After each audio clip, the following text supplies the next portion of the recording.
Good morning friends. ঘড়িতে সময় হচ্ছে 6:40 আর আমরা এখনই বেরিয়ে যাচ্ছি শিলিগুড়ি থেকে দার্জিলিংয়ের উদ্দেশ্যে। আর আস্তে আস্তে এবার আমাদের পাহাড়ে ওঠা শুরু। তো চলো একদম সোজা মোটর ব্লগিং সেটআপে দেখা হচ্ছে। All set friends, good morning আবারও সকলকে। 6:49 আর আমরা আমাদের হোটেল ছেড়ে দিয়ে জাস্ট আমরা বেরোলাম শিলিগুড়ি থেকে। আমাদের এখনকার গন্তব্য হলো টুয়ার্ডস দার্জিলিং। ভীষণ এক্সাইটমেন্ট কাজ করছে একটা।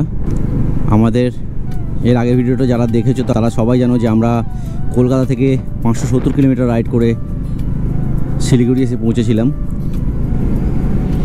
আগের ভিডিওটা যারা দেখোনি তারা অবশ্যই একবার চ্যানেলে গিয়ে দেখতে পারো কীভাবে আমরা এসে পৌঁছেছিলাম, কতক্ষণ সময় লেগেছিল, রোড কন্ডিশন পুরোটাই শেয়ার করার চেষ্টা করেছি সঠিকভাবে। শিলিগুড়িতে আজকের ওয়েদার মোটামুটি নর্মাল, একদম গরমের কষ্টটা হচ্ছে না। আর এবার আমরা যত পাহাড়ের দিকে উঠতে থাকবো পুরো ঠান্ডা আমেজটা পেতে থাকবো। বালাসন সেতু, জল নেই, কোনো কিছু কনস্ট্রাকশনের কাজ চলছে। কার্শিয়ং হয়ে আমরা যাব আর ফিরবো মিরিক হয়ে। আপাতত এটাই প্ল্যান। আর ওখান থেকে গিয়ে আমরা কোথায় যাব না যাব সেটা ওখানে গিয়েই ডিসিশন নেব। মিরিক 44, কার্শিয়ং 31। আমরা মিরিক হয়ে যাব না, আমরা যাব কার্শিয়ং হয়ে। আমরা যে হোটেলটা নিয়েছিলাম হোটেল সুপ্রভাত, একদম মানে শিলিগুড়িতে একদম কালী মন্দিরের কাছাকাছি, একদম ফ্লাইওভারের পাশেই একদম নিয়েছিলাম। ভালোই ছিল, 500 টাকা নিয়েছিল এক রাত থাকার জন্য, এনাফ। আর ব্যাপারটা হলো কি বন্ধু, দার্জিলিং অনেক দিনের একটা স্বপ্ন ছিল। সেই স্বপ্নটা যখন আস্তে আস্তে নিজের বাইক নিয়ে পূরণ করছি না, বুকের ভেতরটা সত্যি অনেকটাই চওড়া হয়ে যাচ্ছে যে সত্যি আমিও পারি যে দার্জিলিংয়ে বাইক নিয়ে আসতে। কত বড় বড় ইউটিউবারের ব্লগ দেখে ভাবতাম যে কাশ আমিও একদিন যাব। আর ফাইনালি আজকে আমরা সেই দিনটা পেয়েছি। পাহাড় রাইড আমি এর আগে পুরুলিয়াতে করেছিলাম, তখনই আমি বলেছিলাম যে হয়তো আমার এটা ট্রেনিং হয়ে যাচ্ছে। তবে পুরুলিয়ার পাহাড় আর দার্জিলিংয়ের পাহাড় অনেকটাই তফাৎ, অনেকটাই রিস্কি থাকে পাহাড়ে বাইক চালানো। তো বন্ধু সব কিছুকে জয় আমরা করবই আজকে। আর চলো আজকের অভিজ্ঞতা তোমাদের সাথে শেয়ার করব। আমরা এই সিনিক বিউটি রোড ধরে আস্তে আস্তে এগোতে থাকলাম। আর মাটিগাড়া কার্শিয়ং মানে এই রাস্তাতে আমাদেরকে 3.5 কিলোমিটার স্টে থাকতে হবে। তারপর ডান দিক যাওয়ার নির্দেশ হয়তো গুগল আমাদেরকে দেবে। পুরোটাই রেস্ট্রিকশন এরিয়া, ঝা চকচকে রয়েছে রাস্তা, বেশ নিরিবিলি রয়েছে। তো বন্ধু ফাইনালি আমরা রেঞ্জ দেখতে পেলাম। আর দেখো তোমরা গোপ্রোতে কতটা সে জানি না, তবে কি ফিল হচ্ছে ভাই, অসাধারণ লাগছে ভাই, অসাধারণ। প্রাকৃতিক সৌন্দর্য কাকে বলে সেটা দার্জিলিং এসে তোমরা অবশ্যই একবার দেখে যাও। কি এটা, ও ভাই সাহাব, অবশেষে এতটা কষ্টের ফল আজকে আমরা পাচ্ছি। এতটা সুন্দর লাগছে দৃশ্যটা সামনে থেকে যে বলে বোঝানো যাবে না। তো বন্ধু এই সেই আমাদের দার্জিলিং আমরা স্টার্ট করে ফেলেছি, এখন কিছুই হয়নি। 1 ঘন্টা 29 মিনিট এখনও বাকি, আর এখনও 47 কিলোমিটার বাকি। তো বন্ধু এখন একবার বলা যেতেই পারে আরও একবার চলো ফিরে যাই পাহাড়ের ওই বুকেতে দাঁড়াই। চলো বন্ধু, বাংলাতে রয়েছে এটা, আমরা বাংলাতেই রয়েছি। এটা দারুণ দারুণ অনুভূতি, অসম লাগছে বস, অসম লাগছে পুরো।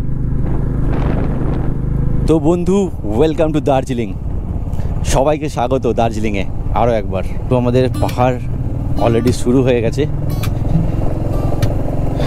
আস্তে আস্তে আমরা পাহাড়ের দিকে উঠতে থাকছি।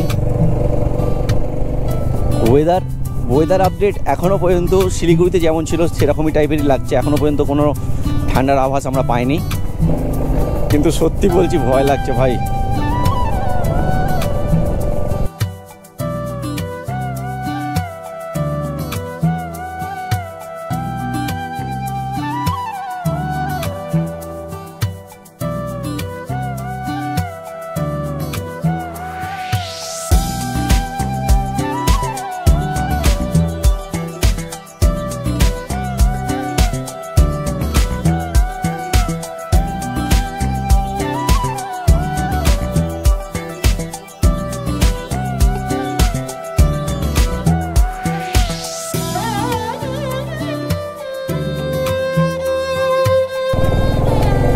কার্চিয়ং আমরা এসে গেছি অলরেডি। আই লাভ কার্চিয়ংয়ের স্ট্যাচু রয়েছে, তো এখানেই আমরা একটু দাঁড়াবো।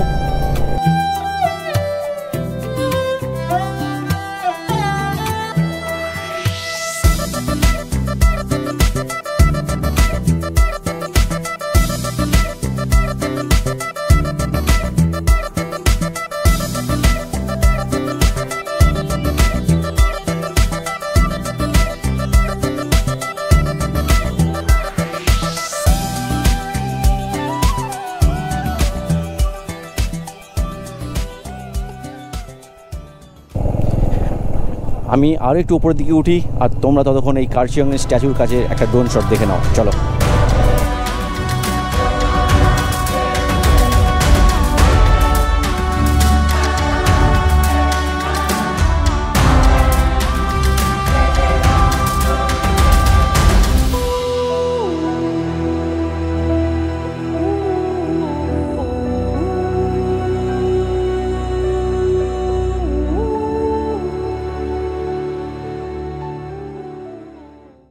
উপরের দিকে এগোতে স্টার্ট করে দিয়েছি। ফার্স্ট গিয়ার, সেকেন্ড গিয়ার, এই দুটো গিয়ারই খালি একমাত্র কাজ হবে, বাদবাকি কোনো গিয়ারই আর এখানে কাজ হবে না। যত উপরের দিকে যাচ্ছি ঠান্ডা লাগতে শুরু হয়ে গেছে, তবে দাঁড়িয়েছিলাম তখন গরম লাগছিল। তো বন্ধু, ফাইনালি কার্চিয়ং গেট আমরা এন্টার করে গেলাম।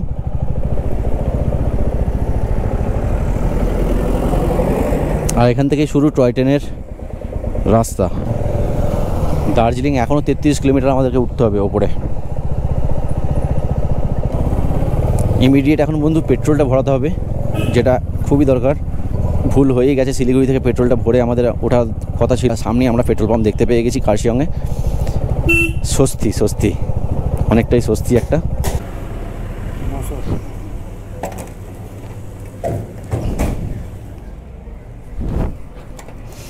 তো বন্ধু 900 টাকার ভরাতেই ফুল হয়ে গেল পেট্রোল। ঘড়িতে সময় হয়েছে 9:12, আর আমরা এখনও 15 কিলোমিটার পিছনে রয়ে গেছি দার্জিলিং থেকে।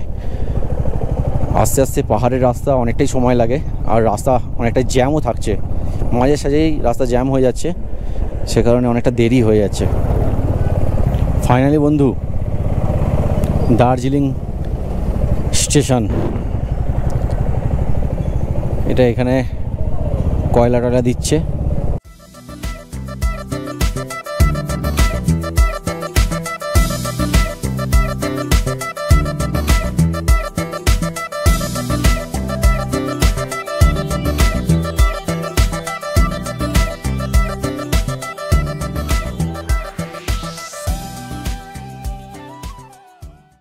একদম দার্জিলিং স্টেশনের কাছে দাঁড়িয়ে আছি, আর যেহেতু বাইক নিয়ে এসেছি তো এখনও পর্যন্ত আমরা হোটেল দেখিনি। শিলিগুড়ি থেকে জাস্ট বেরিয়ে আমরা এখন এই জায়গাগুলো, ছোটো ছোটো জায়গাগুলো এক্সপ্লোর করছি। আর এখন দাঁড়িয়ে আছি প্রপার দার্জিলিং স্টেশনের সামনে।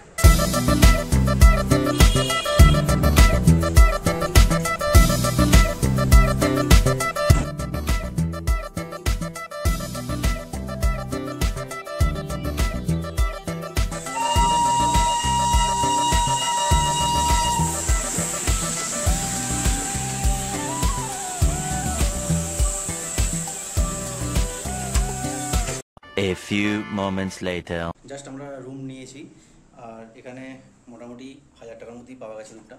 আর রুমটার কন্ডিশন এতটাই ভালো যে বলে বোঝানো যাবে না। ভিউ বাইরের, হোটেলের বাইরে বেরোলে তবেই আমরা ভিউ পাবো, আমাদের দরকার ছিল না ভিউ। তো দেখো তোমরা রুমটা, জাস্ট এই রয়েছে আজকে আমাদের রুম। 1000 টাকার মধ্যে সুন্দর রুম হয়েছে। আর ঠিক এই ধরনের একটা মিরার রয়েছে, নতুন হয়েছে, কারণ এতটা চকচকে না হলে হওয়ার কথা নয়। দেখো পুরোপুরি একদম খুবই পরিষ্কার পরিচ্ছন্ন। 1000 টাকা বাজেটের মধ্যে দারুণ। A few moments later. তো বন্ধু আমরা এই হোমস্টেটায় রয়েছি, আর হঠাৎ করেই শুয়ে শুয়ে মনে হলো যে এখন একবার একটু বিকেলের টাইমটা ঘুরে আসি। তো সেই কারণে আমরা একটু বেরিয়ে পড়লাম। চাও খাওয়া হবে। তোমরা দেখতে পাচ্ছ কিনা জানি না, তবে মেঘগুলো পুরো একদম গাড়িতে এসে পড়ছে, পুরো মেঘে পুরো ছেয়ে রয়েছে। আরে ভাই, পুরো জীবন সার্থক হয়ে গেল আজকে। আমি একটু আগে ওয়েদার চেক করলাম, কলকাতাতে 42°C, বাপ রে বাপ। আর এখানে নিয়মিত কাঁপ ধরে যাচ্ছে, এতটাই ঠান্ডা। তো বন্ধু, এই রয়েছে ঘুম রেলওয়ে স্টেশন। একবার ঢুকতেই হবে আমাদেরকে, আর বাইক কোথায় রাখবো ওটাই হচ্ছে ব্যাপার। এই রয়েছে ভারতের সবচেয়ে উচ্চতম রেলওয়ে স্টেশন ঘুম। দেখতে পাচ্ছ তোমরা এর উচ্চতা 7407 ফিট। বিল্ড হয়েছে 1891 সালে।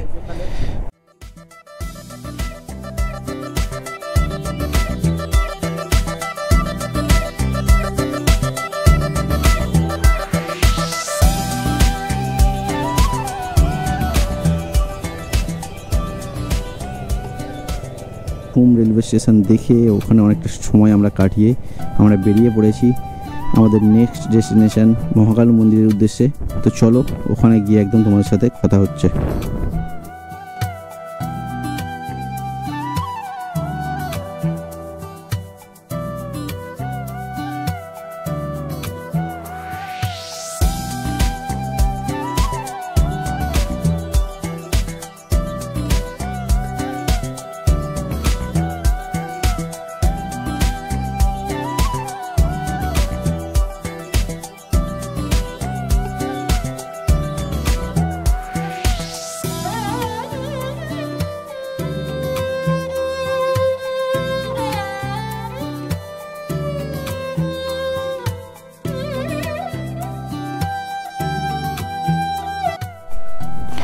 তো ফ্রেন্ডস, আমরা ঘুম স্টেশন দেখে আমরা মেলের দিকেই আসছিলাম। তো হঠাৎ করেই মহাকাল মন্দির এখানে আমরা দর্শন করলাম মহাকাল মন্দিরের, সেটা তোমাদের সাথে শেয়ার করার চেষ্টা করলাম।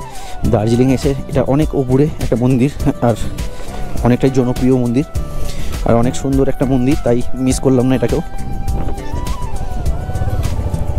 আর মহাকাল মন্দির দেখে আমরা বেরিয়ে পড়েছি। আমরা ঘুম স্টেশন দেখে সোজা চলে এসেছিলাম ওই মহাকাল মন্দির দেখতে। আর এসেছিলাম অ্যাকচুয়ালি মেলে যাওয়ার জন্য, কিন্তু একজন জানালো যে মেলের থেকে এই মন্দিরটা এখন গিয়ে দেখে আসো, বেশি ভালো লাগবে। সত্যি তাই অনেকটাই বেশি ভালো লাগলো। আর ব্লগটা এখানেই শেষ করে দিচ্ছি। নেক্সট এপিসোডে দেখা হচ্ছে খুব তাড়াতাড়ি। চলো, বাই ফ্রম দার্জিলিং।